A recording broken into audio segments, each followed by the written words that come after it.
Alright, you know what? It's early in the morning. I'm sleepy, but you know what? We got another book review coming. So, this one, bro, it was a real interesting one. We got serial killers, we got satanic cults, we got occult theology. That's because Randall Sullivan is out here addressing evil from a bunch of different angles in his book, The Devil's Best Trick. And this was a really good one. This book, The Devil's Best Trick, is a study of the origins and perception of evil. And it includes a good chunk about the author's experiences with human and supernatural evil, and just a bunch of philosophical and theological information about how we have regarded evil as humans. So much like the last nonfiction book that I reviewed, I'm gonna be doing less of a summary and analysis type beat, more just a video essay talking about my thoughts and what I thought about while I was reading this book. Before we get started, I'm just put my cards on the table, say I'm not a real religious person, but I definitely have some thoughts on the subject, and I'm willing to hear just about anyone out. So if you disagree with me at all, just put it in the comments and I'll respond probably. The Catholic Church used to be a big part of my life, and the biggest reason that I'm saying used to is because of the problem of evil, which is what this book is all about.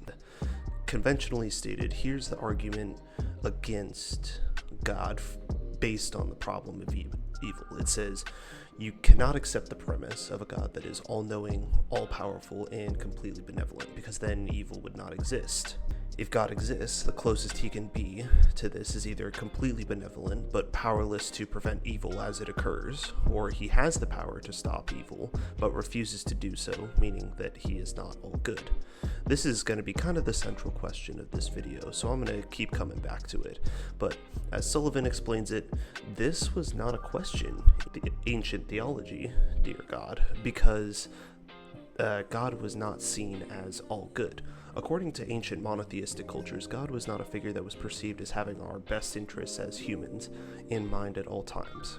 God was instead a neutral force, more like that of nature. He was the source of everything, all good and all evil. He wasn't a friend or this benevolent heavenly father.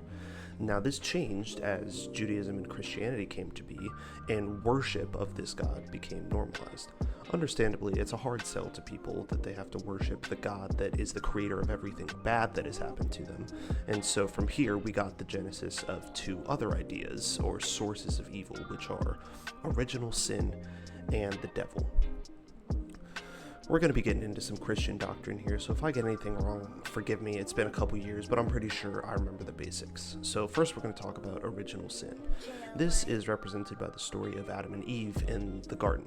And I say represented because I think even by this point, the Catholic Church has affirmed that this is not a literal story. It's only really evangelical Christianity who believes in biblical literalism. Anyway, it's meant to symbolize that our nature as humans is fundamentally broken, and I think the Catholics tend to go on about how original sin was forgiven or reversed by Christ's sacrifice on the cross, but the last time that I checked, all of the things that God says in Genesis, that humans will have painful childbirth and death and a lifetime of hard labor ahead of them.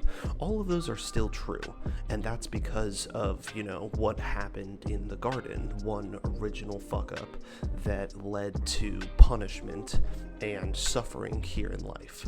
I don't find this argument that evil exists because of some humans way back when. I don't find that compelling. The argument is that our choices of free will brought evil upon us. But if there is a God that created us and knows everything, past, present, and future, then we don't have free will because he knew what we would do as he created us.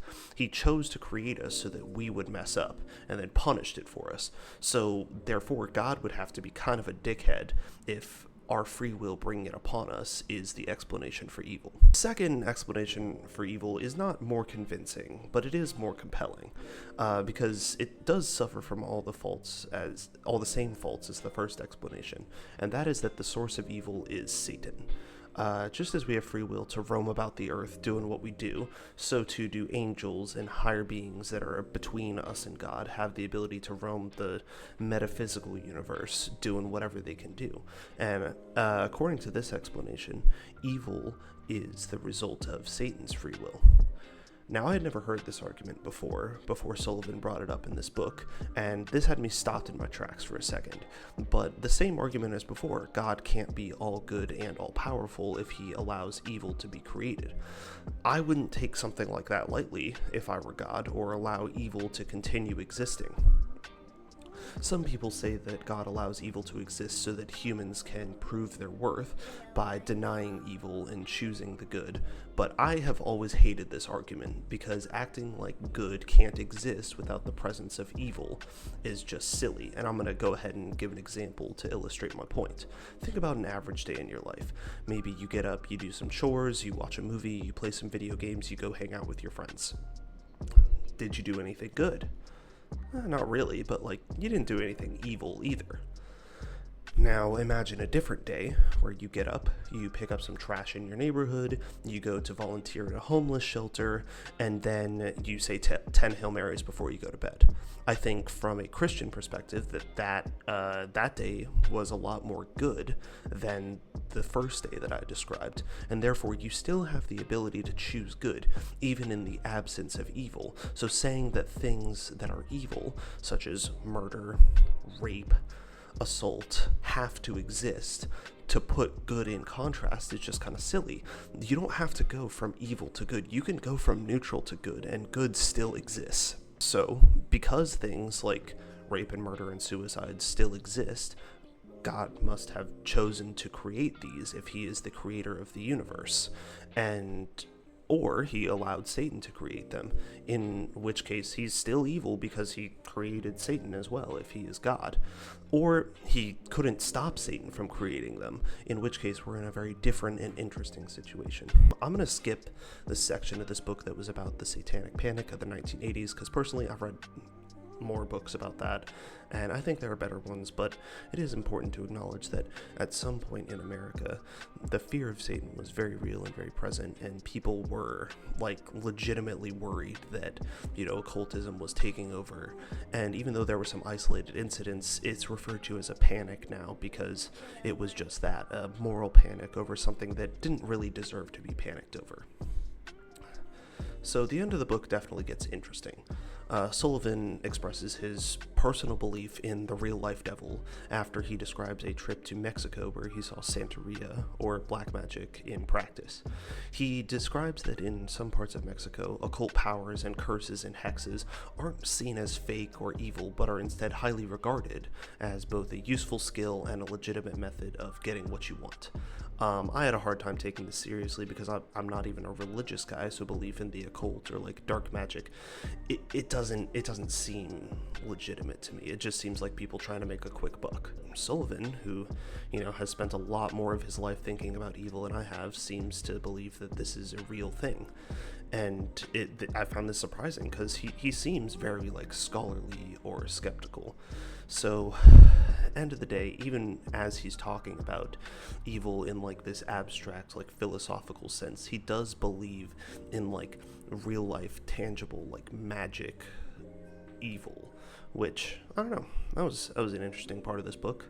One more point about this book that I want to bring up before I wrap this all up. I wasn't sure how to tie it into the rest, but Sullivan talks a lot about Aztecs and the Aztec religion. I thought this part was really interesting because he devoted a whole appendix to it, and he talks about how there's this revisionist history movement that makes it seem like the Aztecs were basically good and innocent people who were ravaged by the conquistadors, and he just says this is essentially false.